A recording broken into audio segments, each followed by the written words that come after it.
Todd Bowler, world record holder, losing purpose, identity, and connection.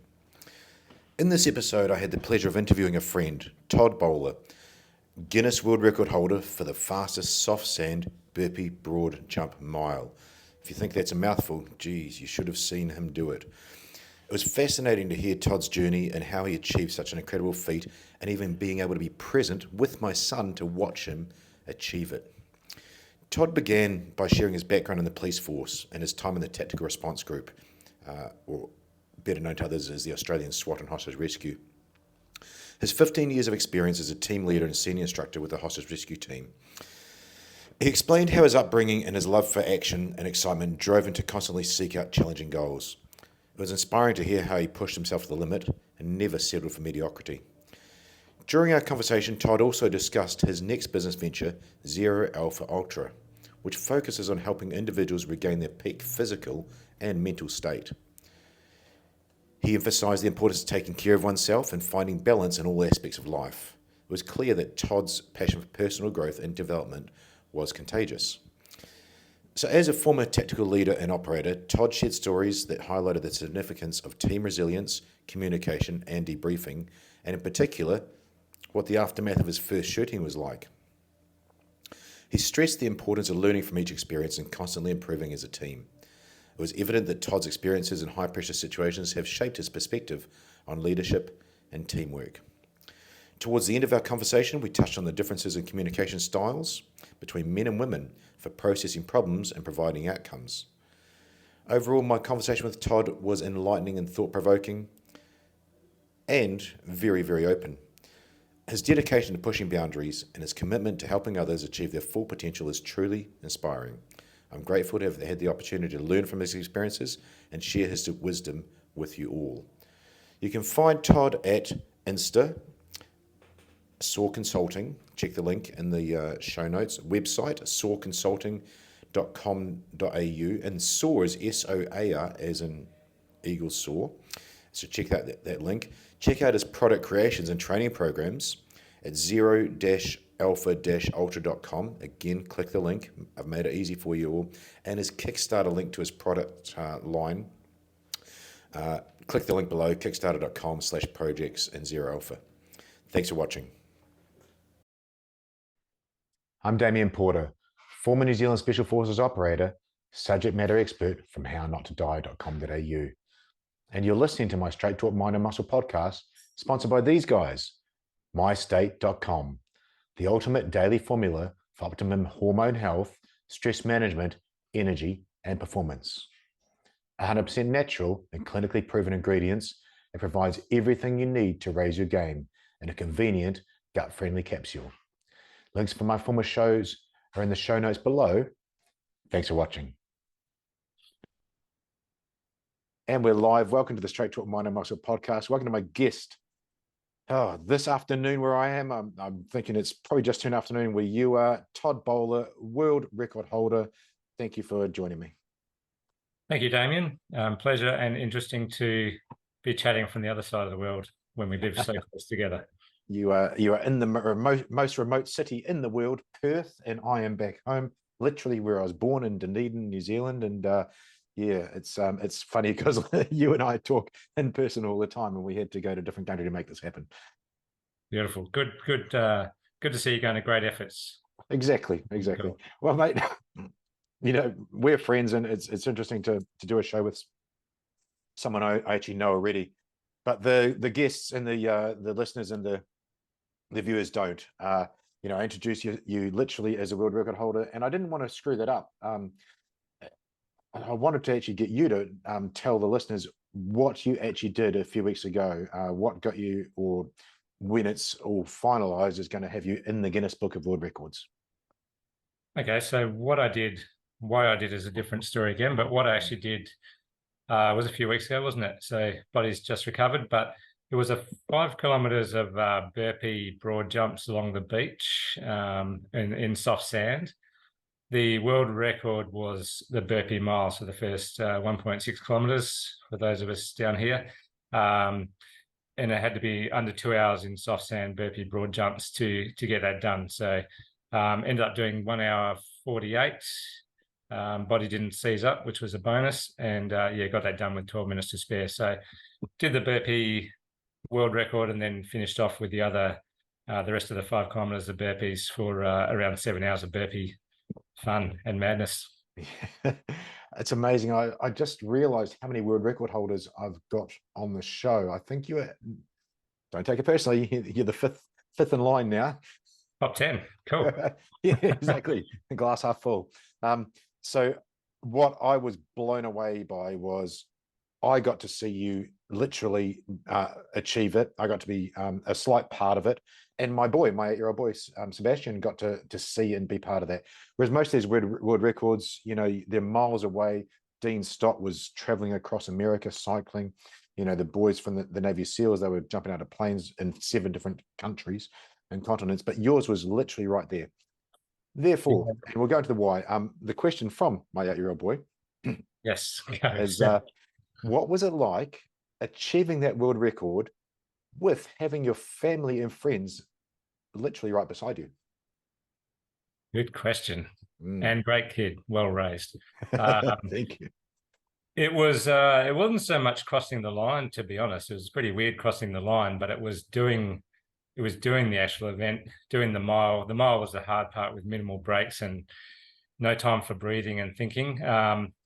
But doing the mile with all those people there, some silently supporting, some vocal, kids doing burpees out in front of me because they're very quick and springy.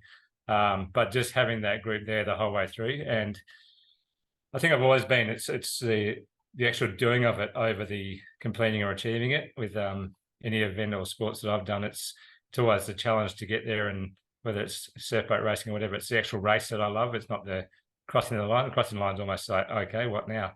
But just having everyone there through the whole event was unbelievable. And yeah, having said that, you can tell he's picking up good things from you, and he's just he was involved, so it was great. He thought you were very good at burpees. Got to be good at something. Yeah, and that brings us to the next part, really. But what an amazing achievement to have those people beside you and in front of you and behind you and supporting you, and also the charity that we'll talk about, backing you. Most of those world records are solo attempts, what I see, really not sort of a community event. So why did you do this, and then what did you do it for? And I think those are 2 different questions, if I've got it right. Yeah, absolutely. 2 different reasons almost. Why I did it was funny because we haven't gone into my background yet, but we will just briefly. Tactical Response Group. I left the Tactical Response Group, which I'm sure we'll cover, with about 3 or 4 years ago now, losing track of time, but great environment, similar to military and close-knit teams. And I did a lot of things since I left and tried a lot of different jobs and areas. And I ended up just working harder and harder to the point where I got to the point where I was doing 12, 14-hour days in hard labor, construction, concreting of apartment buildings and things, followed by night shift security jobs, followed by whatever other jobs fitted in to pay the bills and try and get ahead. And had some issues with that physically, as far as I'd be walking around the construction site, and at one stage I was blacking out each time I'd step, so I kind of lose my vision kind of thing. Got some things checked out, had some irregular heart things and whatever, but I think most of it was just the stress and the pressure of just working myself into the ground.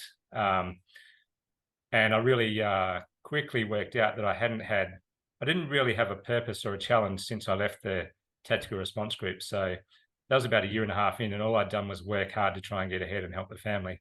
So I made a decision that, all right, I've got to give myself a challenge, whatever it may be. It was going to be a physical challenge because that's what I've done all my life. So I came up with burpees. I've always enjoyed the painful things in life. So I was going to do a burpee challenge, and I've always had in the back of the mind Soldiers and Sirens, which is a charity. It's a non-profit that supports ex-military, ex-police, ex-frontline, like fireys and ambulance and everyone in Perth, in Western Australia. And they've had a lot of trouble raising funds, particularly for the non-military side of it. So there's not a lot of interest from the government for supporting police, fire, as anyone else. So I knew they needed help, and they do a great job. So I thought I'll do a burpee challenge for Soldiers and Sirens and maybe raise a couple of $100 and see how we go. I started doing burpees on the beach, mostly burpee jumps, just to see how far you could actually go. I didn't even know. And it was just going to be a small challenge. And after talking to Soldiers and Sirens and training a bit, it turned into I might have talked it up a bit and said it was going to be a 5K challenge, which was 10 laps between the groins that we got there, the rock groins. And so it escalated quickly. And then the training for that became long endurance burpees, long decent breaks in between, just trying to see how far I could get. I knew it was just going to be a long day, so I just keep going one step at a time kind of thing. But with about a month and a bit to go, someone brought up that I should have a crack at the world record for burpee broad jumps. So I had a look at it on the Guinness World Records, and it was the burpee mile was the world record. They don't do a 5K world record. So burpee mile in that certain time on the soft sand. So I thought, oh, well, I'm doing it anyway. I'll sign up for that. And then I went down the next training session, had a look at my watch and did some burpees, and I was way behind the time. So I thought, oh my God, what am I doing? So then it became a factor. It was a bit like back to TRG. So it was a mission focus of how am I going to get that time, that distance, and just trial and error, trying different things. So I tried to speed up the burpees. I gassed myself out too quickly. I couldn't go on forever. I tried to do 100 burpees in a row instead of 10 and a break, and that gassed me out completely. And then I tried 10 burpees at a reasonably fast to steady pace with 4 or 5 seconds in between, just to slow the heart rate, get the breathing back. 10 again, and I found I could do that consistently and get to most of the distance under the time if I did well on the day. So trial and error got to that point, and it became the burpee mile record became a real thing. With a few weeks ago, I was like, oh, I think I'm actually going to do this, which is handy because I told a few people I would. And then the rest of the 5K would just have to come after that on the day, because my big focus was getting through the mile in the time, and then just getting to the finish, which for me is just going to be a slog anyway. So it's what yourself and myself do for fun, I guess, just slog away and get it done. But the mile was a challenge for sure. Yeah, you say for fun, but I mean, really, it's that's what we're selected for. Interesting, and I didn't really know the background behind the 5K versus the 1 mile.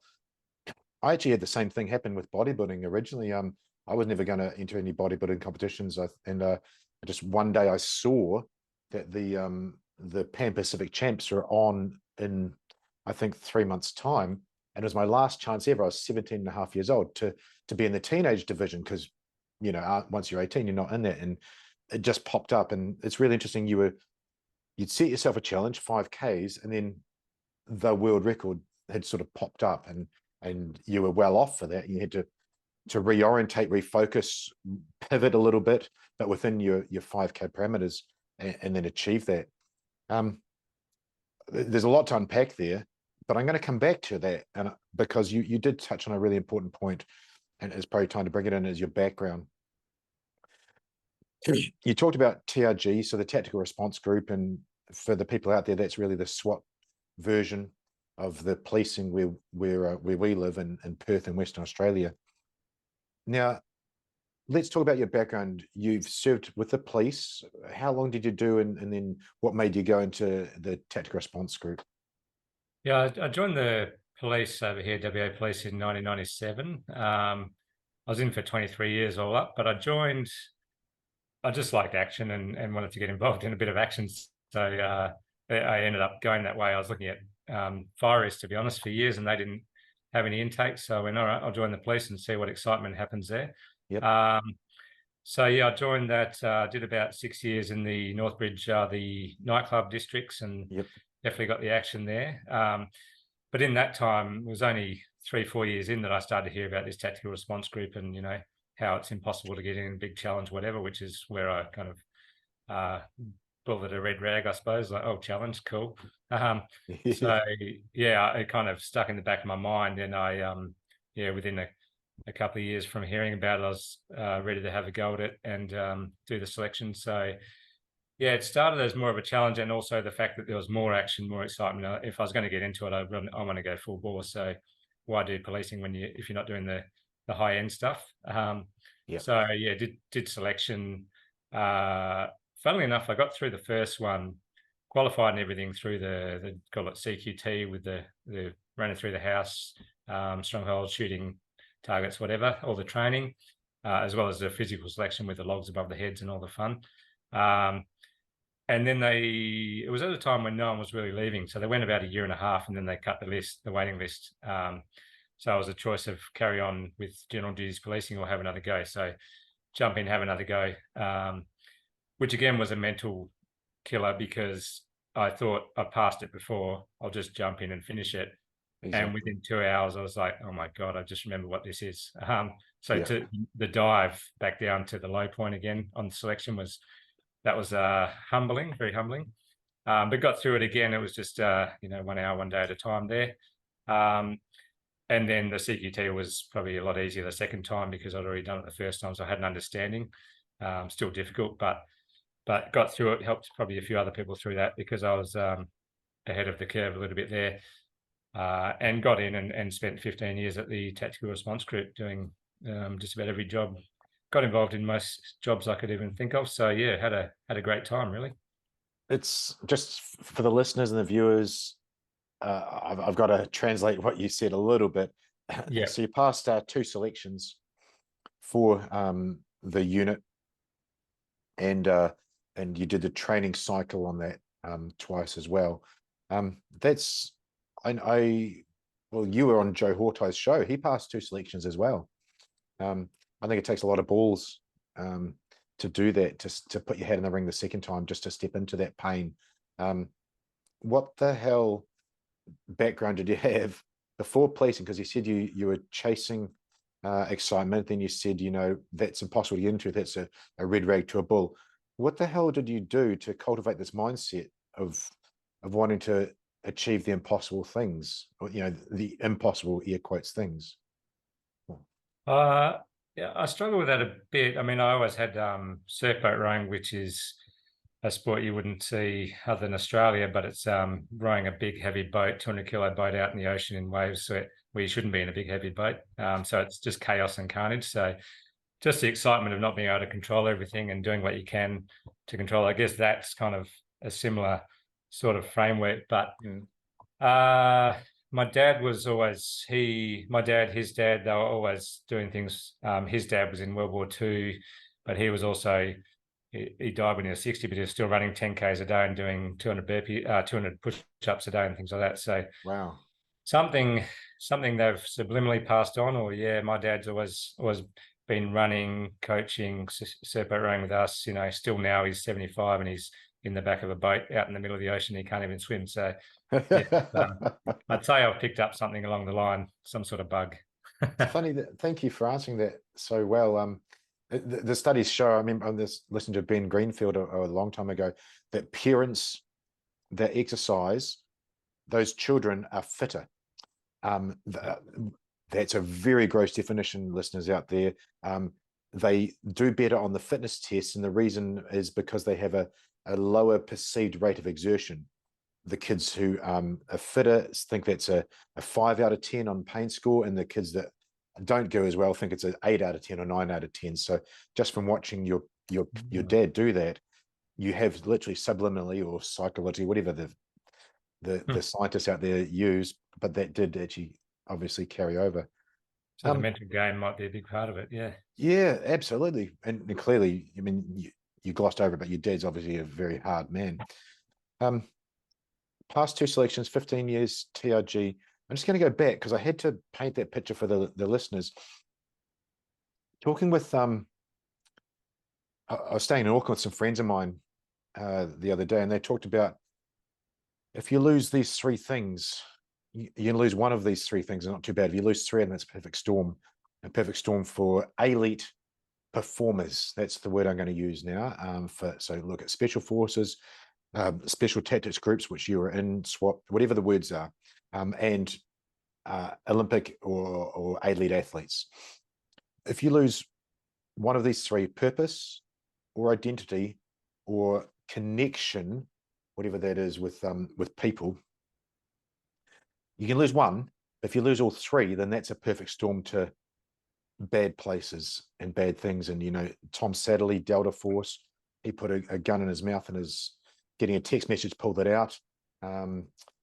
Former military member and high performer, Tyler Swartz, he'll come on the show soon or publish soon. He had a gun to his head. He pulled the trigger and went click. The round didn't go off. Firing pin or primer, not sure which. Ollie Ollerton was very close.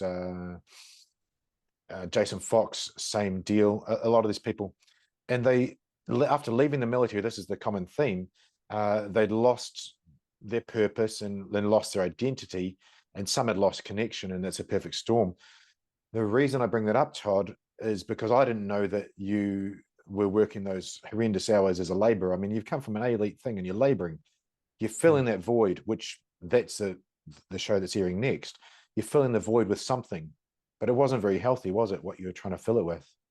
Well, that's awesome that you bring up those three, because it's at that point it was every one of those three. So my purpose was to earn money and pay the bills. That's not a purpose. I didn't have anything to drive towards. The identity wasn't there because I had identified as a tactical police for so long, and I didn't have time for connection with the old crowd or didn't have a good new crowd. It was just labouring and, an interesting crowd there. But so all three were missing, and that just led to a really bad point at that stage for sure. And there's a book called The Body Keeps the Score. I think Jess gave it to me for a present, and then it was brought up in a mental health course that I was attending. And The Body Keeps a Score, and it literally put you in hospital with that outcome. I did a lot of tests. Yeah, it didn't end up. I had to stop the construction work for a bit because blacking out on a apartment building isn't such a good thing. But definitely, if you put it that way, the body was just sending that message for sure. It was just stop what you're doing. Yeah. And we're not airy fairy people. We're very logical and very fact based. But the body keeps the score. I mean, you're the excuse me. I worked hard this morning too. The body keeps the score. You're the world record holder in burpees. You're one of the fittest men on the earth, according to that. And then yet you can't do the laboring that old men and kids can do. So the body's keeping the score there and telling you, hey, you need to pull your head in a little bit. Well, the curse is that when you think back, and I've done these selection courses, and nothing's going to stop me kind of mentality, and you're in the wrong direction. That's where I was, and I was just like, I might be getting tired, I might be working day shift, night shift, whatever, but nothing's going to stop me. I'll just keep working because I have to. Reality is you have to stop at some stage, or you have to get one of those three back, or three of those three back for sure. It's really, really interesting. What so your purpose, your filling the void was the burpees there. What are you doing since that time to fill that void? Are you just looking for personal physical challenges? Has that ticked the box? Has that turned the dials? And I'm wondering if the reward there has not done that for you. What are you looking at next? And what's the result of being the world record holder for you? How's that affected you in positive ways or negative ways?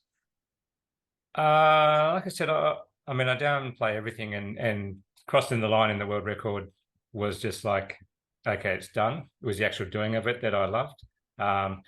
So I don't overly use it for benefit or anything, but maybe one day I'll look back and go, man, that was great.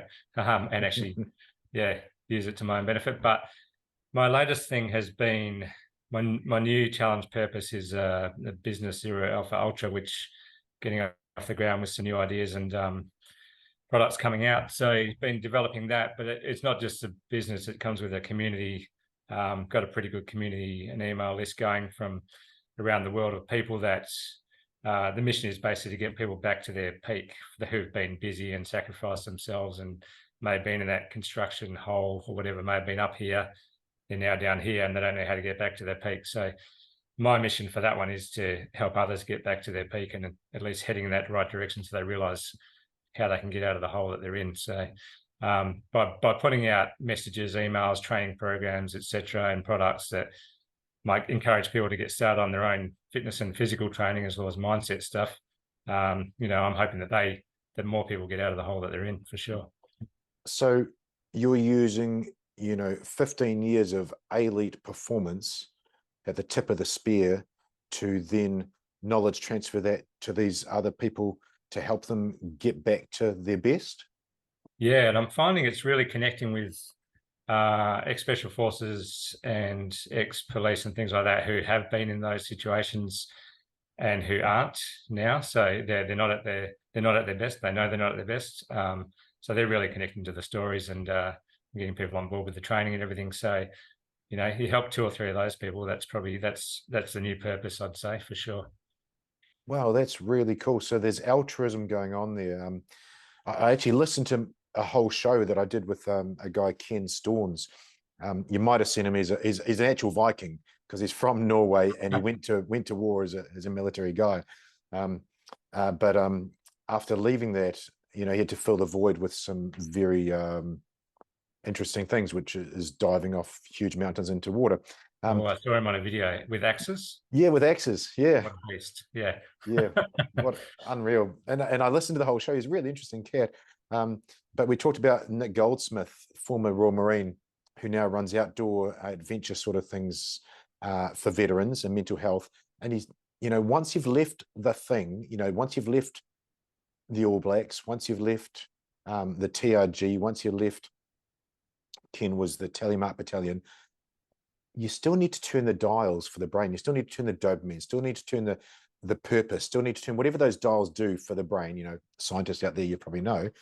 You still got to turn those dials and you got to find what fills that void, which is the title of the next show. And altruism is one of those things for that flow state. Doing dangerous things is one, exercise another, but you have to do that. So it's really cool that you're starting to figure that out, fill in that void.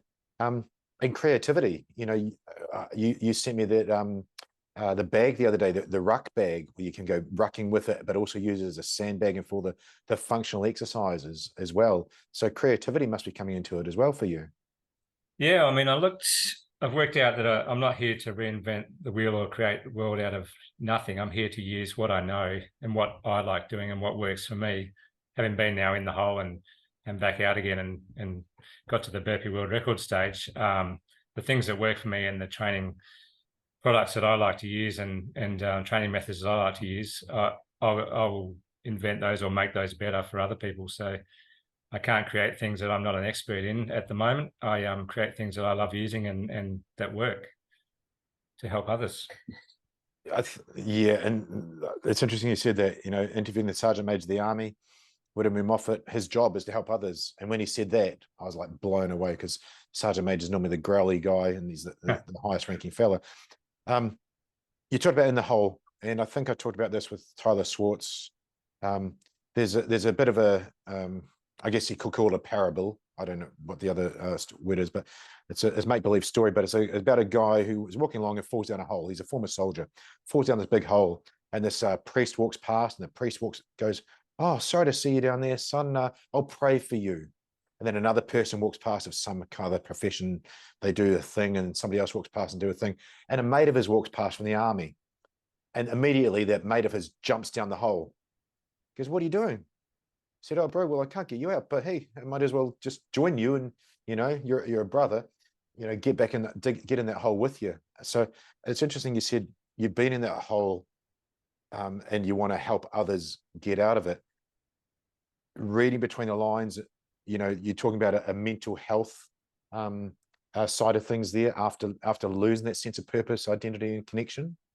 Yeah, I'm not, because I have heard some of those podcasts you did, and I mean, I'd never get to the point of gun to the head, and guns are hard to find in Australia anyway. So, but no, you shouldn't joke about these things. That's a terrible state to be in. But I know I got a good idea of where guys can head.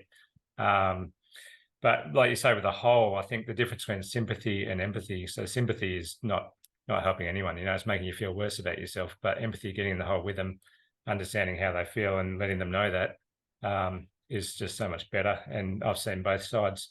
The other one I wanted to raise about connection, purpose, identity, and connection, is that it's no mystery that you and me find each other, and that other people from similar backgrounds find each other, because we talk the same language and we get that connection back again, whether we're doing the job or not. So that is a huge bonus as well. Yeah, 10 minutes up the road is good too. Yeah, exactly. That sympathy and empathy, I'm stunned by that because when I first joined the police, I think at Police Academy, I was told that you can be empathetic, but don't be sympathetic. Because if you're sympathetic going into a domestic violence situation, and let's be generalizing, there's a battered woman on the ground and there's some guy there that's done the offence. If you're sympathetic with a woman, you'll be a crying mess with her on the ground. But if you're empathetic, you can assist that person. You can see that, but there's a big difference between sympathy and empathy. So that's amazing that you brought that up, especially given your background, and we hadn't touched on that as well. Yeah, I mean TRG was bash crash and do a lot of damage and save the day, but I went to a lot of jobs where we'd go two up and you'd be negotiating for hours and things like that as a tattoo operator. And I always found I could connect quite well with those people in those situations, and to the point where, I mean, we had a lady up on a mezzanine in a big shed, and she was swinging a sea anchor around. It was up in Jurien Bay, north of Perth, and she wanted to jump off on her head. So, we couldn't go up and taser her because she'd fall off.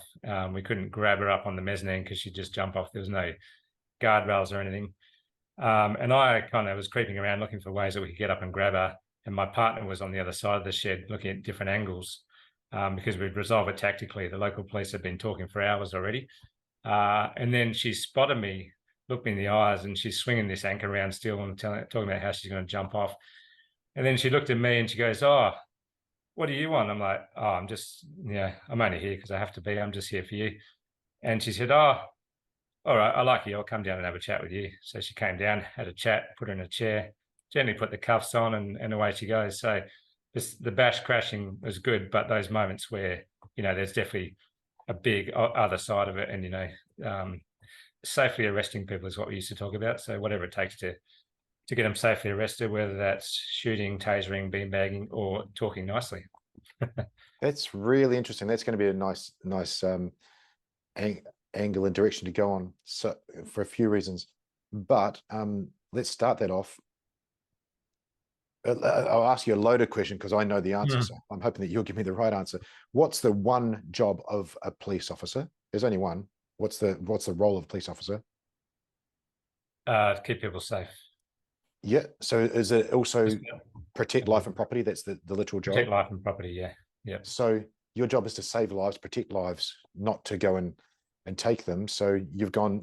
Sometimes you can shoot someone, but sometimes you're literally talking to someone and grabbing their hand and taking them off a roof. Yeah, there's just so many ways to resolve things. With or without weapons. So that's perfect. That gives us a setup. You talked about, you're two up. That means there's two operators or two police officers technically trained going out to deal with the situation. And I'm sorry I'm coughing. I worked really hard at the gym this morning, and I probably pushed myself a little bit, and I'm paying the price as a 50-year-old. Well done. Worth it. So we've talked about this in the How Not to Die trainings. It's much easier to step down from shooting somebody in the face in a really violent, horrible situation that nobody wants to be in. We don't want to go out there and do that. It's much easier to step that down to, hey, I'm just talking to you. I'm just here because I've got to be here, isn't it? And that's gives you much better range and of tools and application of tools. Yeah, 100%. And certain, different areas of the police would look at us and we would go in all guns blazing, not blazing, but always lethal weapons out. If we use less lethal weapons, we'd always have lethal firearms, rifle, pistol, whatever it may be out somewhere. But we'd go in hard, and like you said, we could downgrade as we needed to, and you've generally got a bit more time to downgrade, put your pistol away, get your taser out while your mate's covering, kind of thing. Whereas a lot of the general police who were either poorly trained or just had no interest in it would go in at the lowest level and then get caught out with shock and awe when it all escalates and they didn't expect it. They were hoping for the best, like the same thing that happened the last 8 times I went into a house, and they just get caught out and end up in really bad places. So start high, bring it down, and resolve it as you need to. Yeah. I love that. I remember my first ever job as a cop. I don't know if I told you, being former special forces in the academy, I'm sorry to generalize, but they were literally mostly housewives in my class and a few young males middle class, and a few other mature males. I was a mature ex-special forces guy. They all thought I'd be the first one to shoot someone. And my first job was death by cop. And I was the only one that guy would talk to. He would go crazy at everybody else, but oh no, you're okay, I'm listening. I just want to talk to you. And it was just all talk. And that's really what I wasn't there to shoot him. I was there to save lives. Because he was supposed to have a gun and you're supposed to be out to try and he was hunting someone down. But it's just so much easier to de-escalate and step down than having to step up past your level of training. So I think I know the answer, but why did he talk to you? I wasn't doing the "you're a bad guy, you stop doing this" sort of thing. I was just like, hey, what are you doing? Why are you being like that? I was just fairly open and it wasn't impersonal, but it wasn't egotistical. I didn't have to prove myself to be better than him. I don't know why the answer. I'm trying to think on the fly, but yeah, I think that was why I was just relatively benign. I'm picturing from my own experience, other general duties cops around you, high intensity, high stress, trying to de-escalate it, whereas you have been there before and have that level of calmness, I would say. Yeah, you did right. Even in your voice, I'll never forget one of the female police officers. She said it's kind of like a game, instead of doing the "don't talk to me like that or I'll arrest you," they were like, "Listen, I don't want to. You're going to have to stop doing that, or I'm going to have to put the cuffs on you because they're going to want me to," or sort of thing. You're making it impersonal, and it's still the same outcome. But why would you want to be animostic with someone when that's not really your job? You don't want to start fights. You want to keep everybody nice and safe. Yeah, and generally, like when they're at that stage, I've never met anyone who really wanted to talk about what the words they were using. They were just, they're the bad guys, or the person who wants to hurt himself was just getting it out. So, if you're understanding and listening, you're halfway there. Exactly. I actually remember, Jesus, especially your storytelling. I remember one job down in Northbridge. This older gentleman, not homeless but not well off, had been punched in the face and blood was streaming out of his nose by these two hooligans. Geez, I'm showing my age now. The hooligans had been dealt with by some other police, and I was dealing with the victim. However, he's got blood all over his face, and it's getting very close to that's a threat to us now, to our health and safety. And I didn't want that to happen. And he was getting his words out, Todd, just like you said, because he's very angry and he's lost the fight. He's lost his manhood or whatever, but he really wanted to get his words out. And somehow I dawned on me he was a military guy. And I just pulled my vest back and I had my medals on my shirt. I said, "Listen, mate, I know where you're coming from."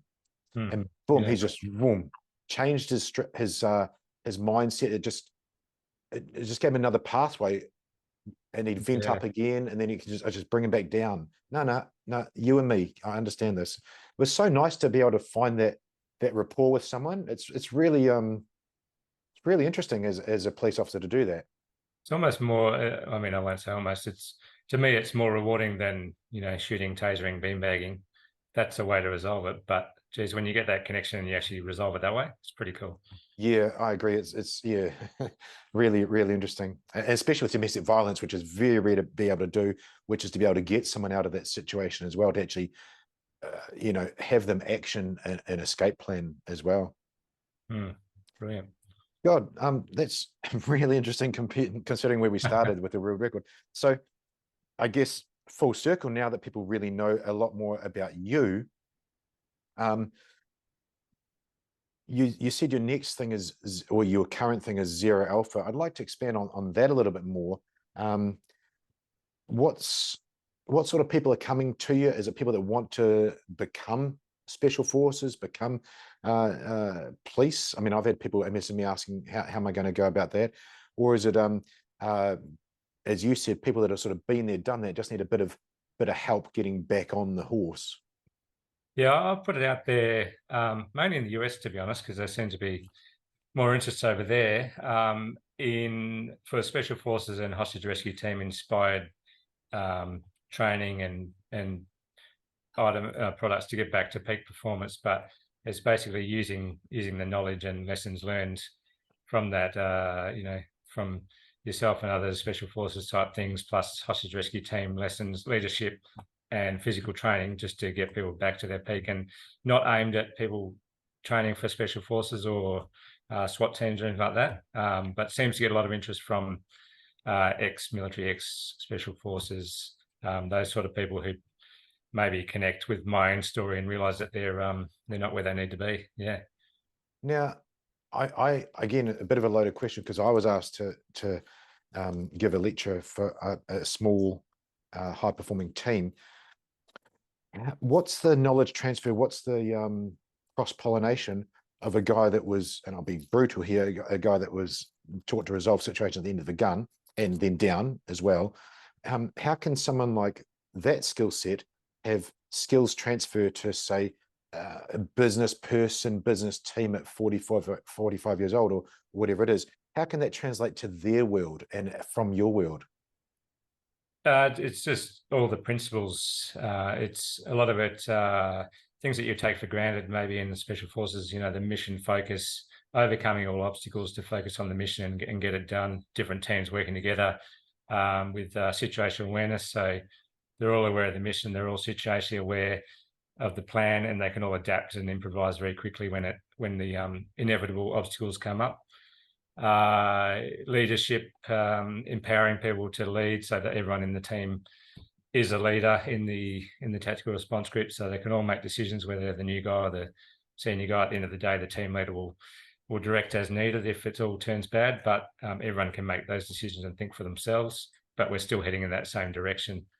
And physical training, resilience, pushing through selection courses one step at a time at some points, as well as a real interesting one that I learned after a shooting that I had years ago was team resilience. So it just it goes back to connection, but having a really close team that you can talk to, not family, friends who wouldn't understand what it means to be in an up close and personal shooting, but a close team, some who've been in shootings before, everyone who understands and works together to talk to, and just talk. I won't swear, but just tell bad stories and black humor and talk the same language, kind of thing. So that team resilience combined with individual resilience was that's a huge lesson as well, even for businesses and people in the outside world. Yeah. The listeners would have to be going, I want to hear about shooting. Can you, and if you can, are you okay to talk about that? Yeah, for sure. It's 2 phases. How much time have we got? We're good for time. I'll try and cut it down a bit, but so shorten your report. Yeah. So we had a guy, I was only a year into tactical response group at the time. We had a guy running around doing armed robberies. He was on meth, and one of the bad armed robbers we had running around town, and he would do like rob fast food stores with a gun every time, and it just escalated. He'd done about 6 or 7, then he started shooting off the gun in the store. Then he started threatening store owners and stuff like that. Every robbery got a bit worse, and really going off the rails. So the intensity heated up to catch this guy. We didn't have much to go on, but the first phase of taking him out, I guess, arresting him we had a tip off that he might be in a hotel in Perth. So the hotel had 2 driveways coming up each side of the hotel and a car park out the back. So we came up with a plan that we'd have 2 guys in plain clothes undercover in the lobby, watching out to see if he came in or left. We had couple of cars of operators ready to drive up each driveway to block it in if he was in there. And we had a big white van, which is a bit stereotypical now, but parked in the back car park where his car was. So get a few hours in, I was driving the white van, and we had about 8 operators in the back ready to jump out and grab him. And we hear from the guys in the lobby that, he's come down to reception and he's actually leaving the lobby. So I start the engine on the white van because I was going to block the car park if he once he got past the van, so he couldn't drive out. And the other guys are all ready to go. This guy walks out of the lobby. He walks into the back car park, walks past a big white van with the engine running, and being switched on, paranoid, whatever. This is a lesson for me. Starts hot-footing it to his car, speeding it up and running to his car. So I've reversed the white van out and got in a position where I pretty much blocked the car park so he couldn't get out. He's revved his engine up and come out of where his car was parked. And the operators in the back of the van jumped out and surrounded him with guns out. So I've just seen him in the driver's seat like this, and his car stopped and he's got guns all over him. So being a good, keen tactical operator, I turned the van off, took the keys out, jumped out, and got ready to jump into the action. And at the exact point as my foot hit the ground as I jumped out of the van, he revved his engine with his hands up, grabbed the wheel and floored it through the operators. So obviously, just missing operators. He was lucky he didn't get shot right there, but he just missed operators. Scraped around the van, bashed into a couple of cars, found a gap out of the car park after hitting a couple of walls, and then hit another couple of cars before our other 2 cars blocked him in the driveway. We did a bit of a Benny Hill foot chase from where we were and got him out, taser and all the rest of it. But he had loaded gun right next to him in the car, and he was, ready to do anything to get away. So my failure there was that I didn't stay in the van as I should have as a driver. I didn't block the car park, and he caused a lot of damage because of my failure. So I owned up to that one. The reason why that phase is important is because phase 2, the planning we had to take that into account, how prepared he was to get away. 3 months later, he's in prison for 12 armed robberies and all that damage. And a detective who I've met since then, he spoke to him in prison, and this guy said, "I'll give you the Mr. Biggs of the world if you get me out." Detective went, "Yeah, cool, no worries." So within an hour of being out, he was gone and off running amok again. So lesson learned from that guy as well. What he was doing was torturing his mates who were drug dealers and things like that. So at one point, he grabbed a guy in his house. He cut his Achilles heel, slashed it with a machete. He got a gun and clicked it off next to the guy's head, or actually he fired a round off next to his head, and then he clicked it on his head. And he was trying to get into the safe and do things like that. And then he'd go and see his next drug dealer mate and do the same thing. So sure enough, a couple of the drug dealer mates came to the police and said, they were worried that he was coming to get them next. So we've heard a tip off that he was looking at this jewelry store in South Perth. And they didn't know when, they didn't know where, or they didn't know if, but they knew that he'd been looking at it. So we had a duty of care to look after the shop owner in there and make sure nothing went wrong. That was on a weekend. So we came up with a plan where we had operators in the back of the jewelry store. So there's 3 of us in the back of the jewelry store. I was one of those, which is just a small area where the jeweler made his designed his jewelry, the workshop. And then he had a front floor where you could display for all the jewelry in the shop. We had 3 different cars full of operators on the outside ready to block him in if he came. And then we had snipers in buildings around the jewelry store, keeping an eye out and ready to take a shot if needed. So we waited there all day. On the first day we were there, we got there 7 a.m. and it was about 4 in the arvo. Little side note, someone tried to do a smash and grab on the window while we were in there randomly and ran off and got taken out by TRG guys down the road. So that was quite smart. Never got to the bottom of that, why they did it on the same day, but things people do, dumb criminals. Yeah. And then 4 o'clock in the arvo, this guy, we got his phone pinging and he's getting closer on the freeway, getting closer to the jewelry store. So we thought, it's going to happen. Cool. And then eventually he's getting closer and closer, and the snipers start seeing his 2 guys in a car driving loops around the jewelry store. So I thought, all right, here we go. Interesting. I've never been before and haven't been since in a situation where I've set myself up to be ambushed. It's always been TRG's going in hard. We have the upper hand. We got the plan gives us the advantage. This plan gave us 50-50, unfortunately, but hope for the best. Yeah. Because we were in the back of the store. I was crouched down. There was a panel window where my partner could see, who was in plain clothes. He could see through, but he couldn't do much with it. And I was crouched down below the window because I was in uniform, ready to jump out and go into the display area and grab him. Cutting it short, this guy drove laps around the jewelry store, parked up in an alleyway next to it, and then switched driver and passenger. And then the passenger, who happened to be our bad guy, snipers are calling him, he's putting his balaclava on, like, oh yeah, so the adrenaline's starting to go, like, oh yeah, he's going to come and rob us. Interesting. I had my rifle ready to go, of course, so I had a better firepower, but it's still not the ideal situation. But they drove the car right up the footpath up to the front door.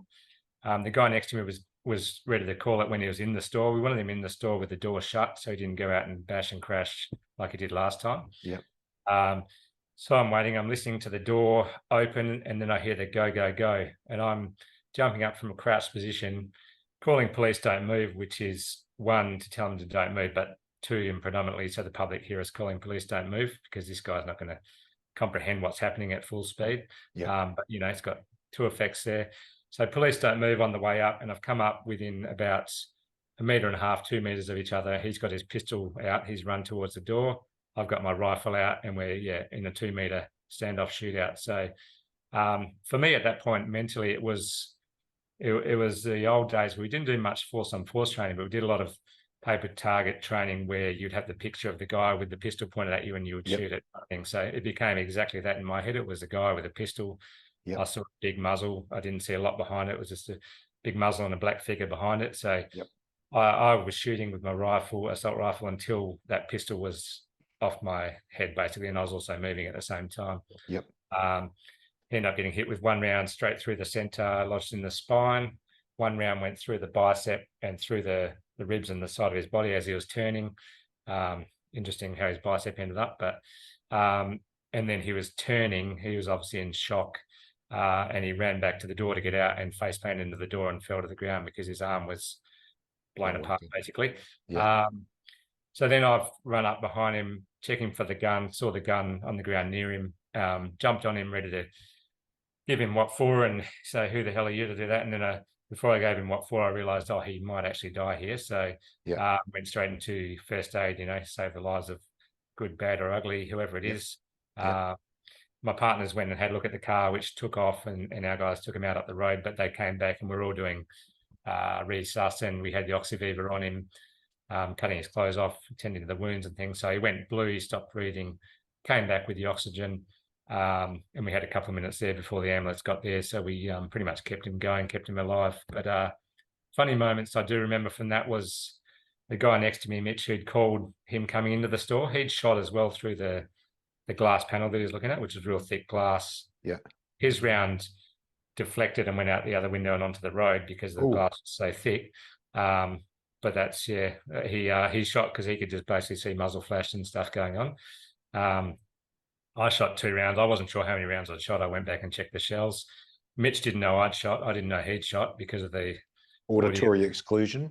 100%.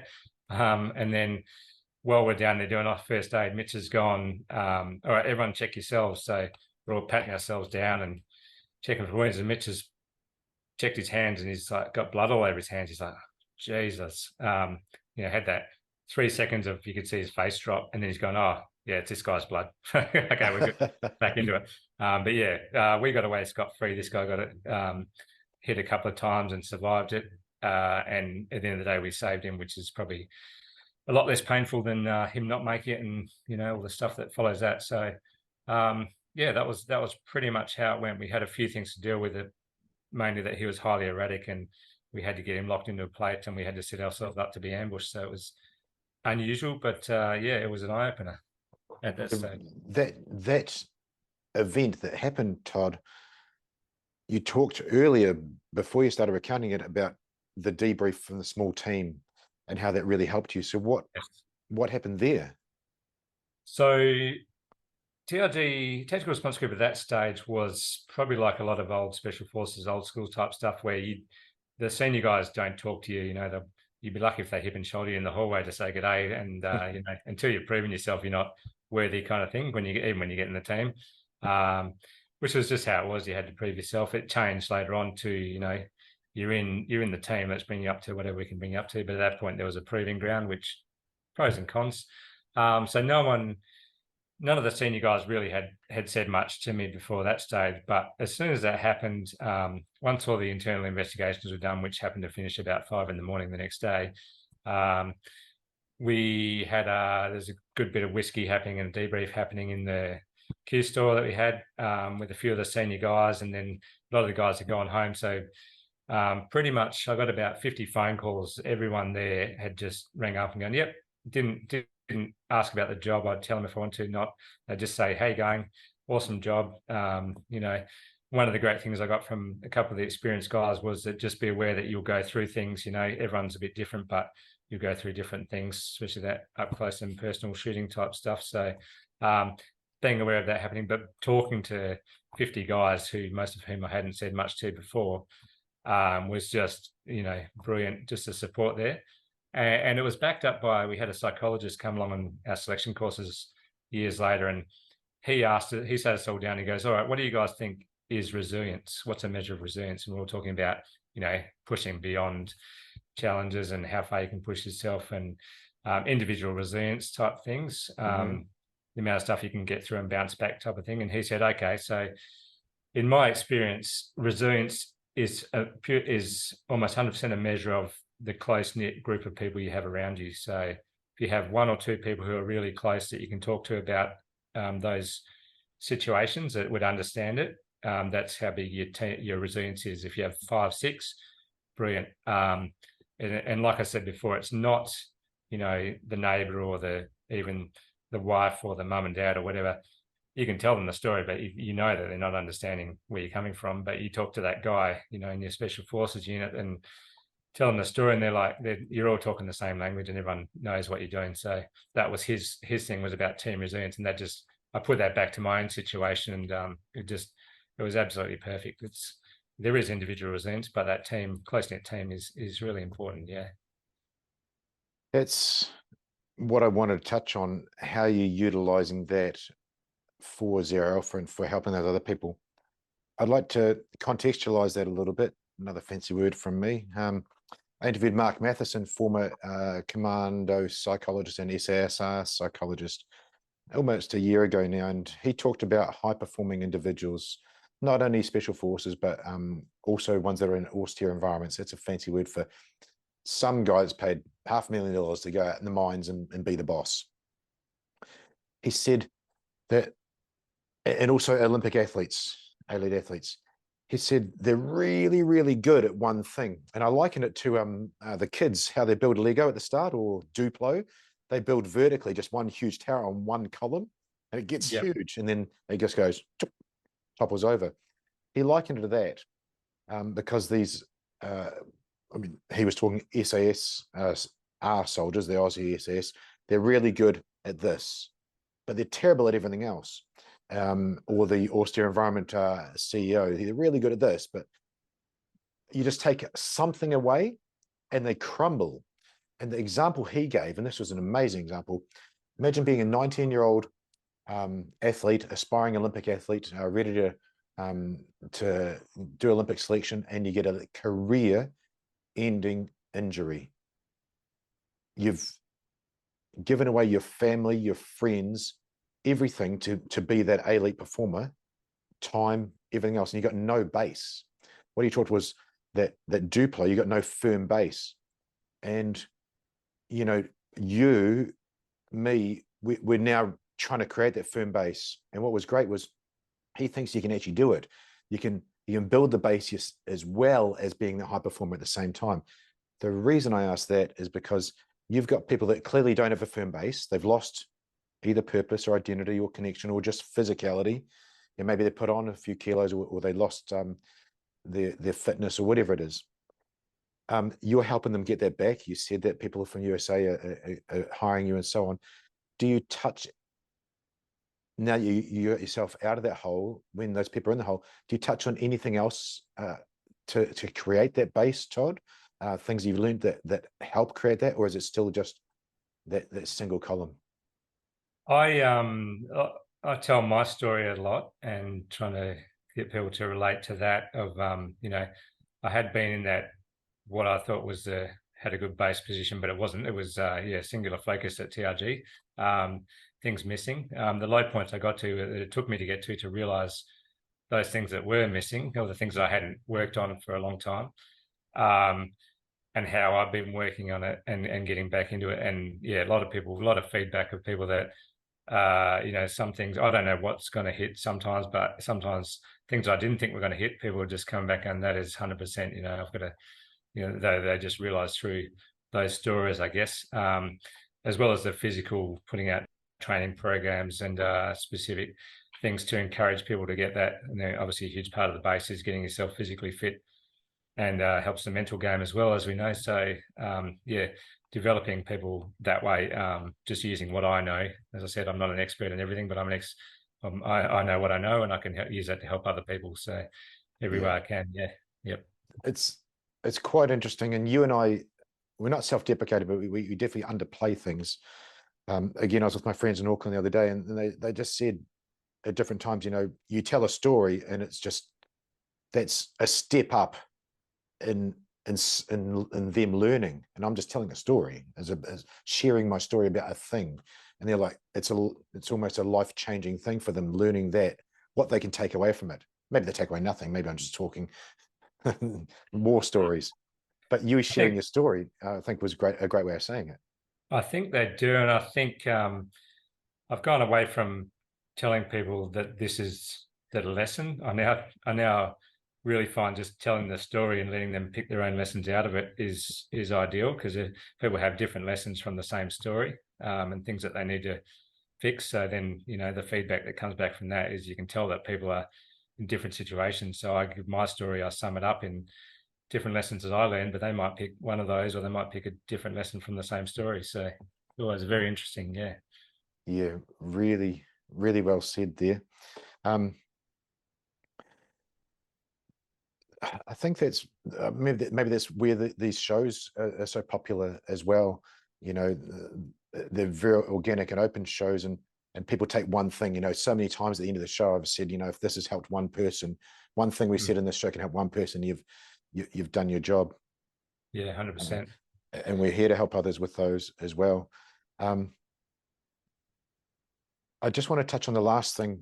I should have wrote a note because I was struggling to remember. I got it now. Males versus females. We all have our pros and cons. Girls, females, whatever you want to call it. I'm agnostic on gender. They're very good at talking, and males aren't so good at talking. And that's proven by those 50 operators not talking to you. Yeah. And then they did. And you proved it again you said how powerful that was. I'm paraphrasing a little bit.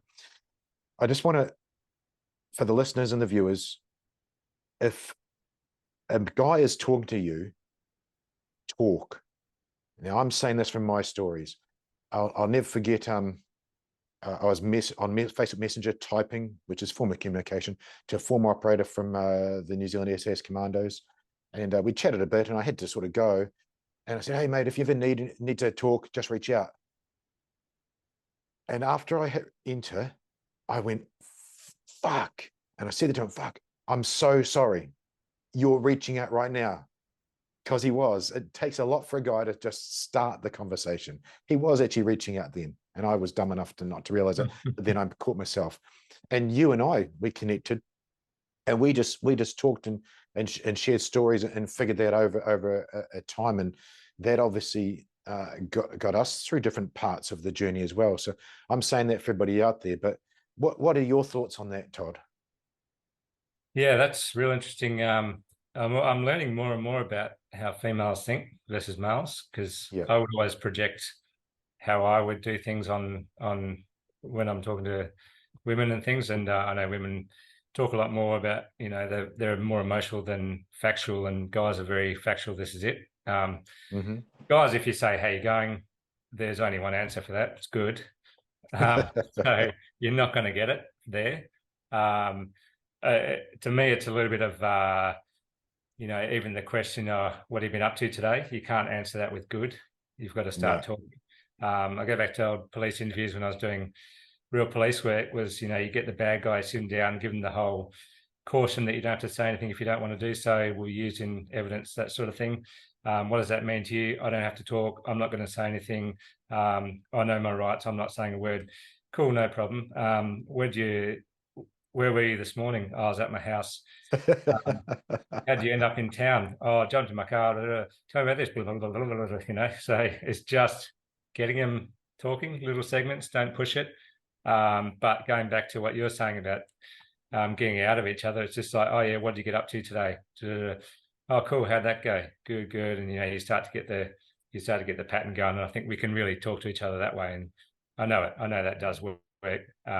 Whether we're criminals or good guys, the guy's brain is just like, it's a one trick pony. I guess we focus on the thing that we're doing at the time, pros and cons, where I think women focus on a lot of things, and they can, but yeah, breaking through the hard nut, breaking through the chest plate, and just talking about it is brilliant. It is, and I'm getting the point. I'm reiterating is the starting of it.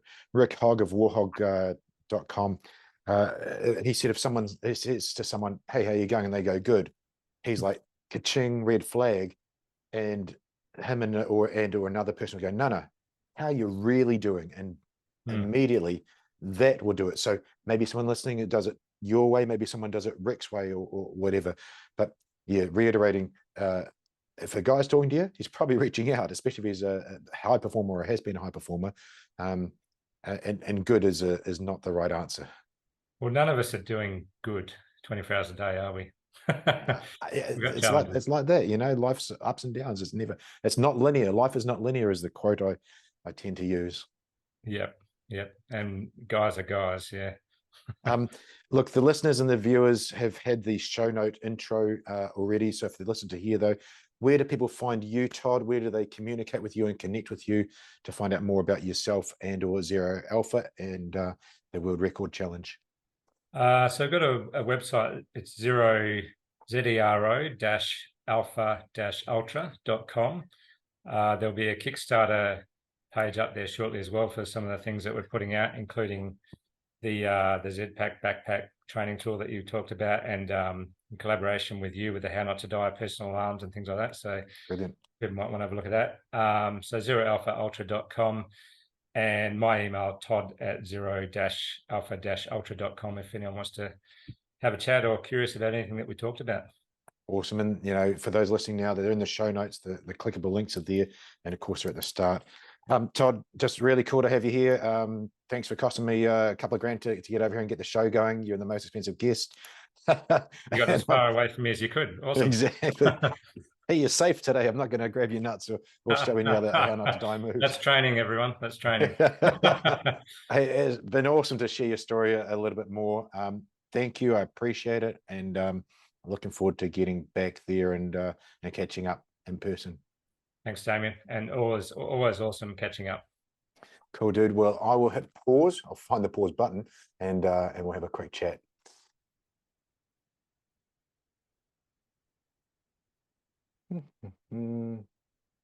Hi, thanks for watching.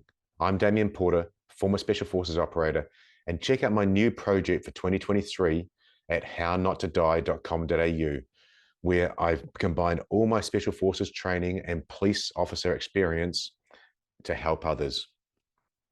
Thanks for watching.